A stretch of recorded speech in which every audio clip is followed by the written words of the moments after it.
আসসালামু আলাইকুম, hello everyone, welcome back to my channel তোলাস কিচেন।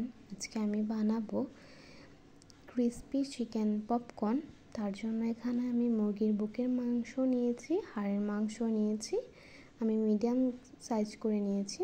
এটাকে ভালোভাবে ধুয়ে আমি বলে নিয়ে হাফ টেবিল চামচ লবণ, হাফ টেবিল চামচ মরিচ গুঁড়ো, হাফ টেবিল চামচ ধনিয়া গুঁড়ো, 1 চা চামচ পরিমাণ আদা রসুন বাটা, 1 চা চামচ পরিমাণ ভিনেগার, 1 চা চামচ পরিমাণ সয়া সস, হাফ টেবিল চামচ গোলমরিচ। এই সব মশলা একসাথে দিয়ে এগুলোকে হাত দিয়ে ভালোভাবে ম্যারিনেট করে নেব।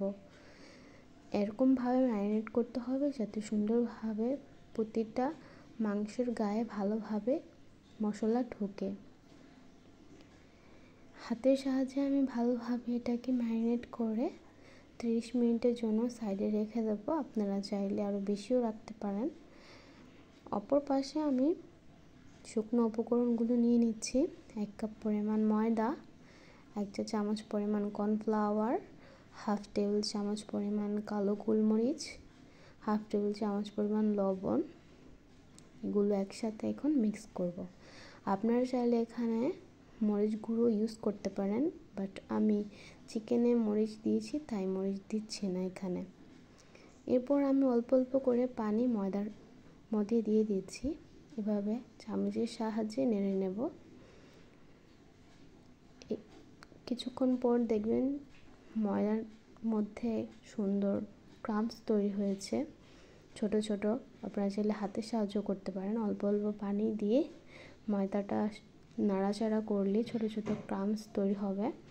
এটা দিয়ে আমি চিকেনটা কোট করব।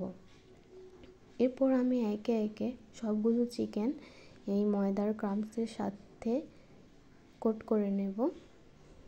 এটা দেখতে যতটা প্রসেসিং মনে হচ্ছে যে অনেক সময় লাগবে, কিন্তু অনেক অল্প সময় এটা বানিয়ে নেওয়া যায়, খুব কম টাইমেই। আমি সবগুলো মাংস এভাবেই কোট করে নিচ্ছি, হাত দিয়ে কোট করে হালকা ঝেড়ে নিচ্ছি। অপর পাশে আমি তেল গরম করে নিয়েছিলাম। এই তেলের মধ্যে একে একে অর্ধেকটার পরিমাণ মুরগির মাংস আমি ভেজে নেব।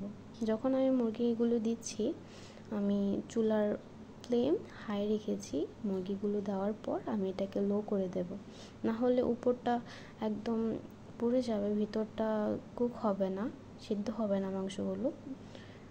আমি মিডিয়াম আছে আমি আস্তে আস্তে ভেজে নিচ্ছি যাতে ভিতরটা যাতে সুন্দরভাবে সিদ্ধ হয়ে যায়। লাল লাল হয়ে গেলে আমি নামিয়ে নেব। যে কোনো সময় আপনারা এটা বানিয়ে খেতে পারেন, বিকেলে, চায়ের নাস্তায়, সন্ধ্যায় বাচ্চারা অনেক পছন্দ করবে। আমি মেয়োনিজ সসের সাথে সার্ভ করেছি।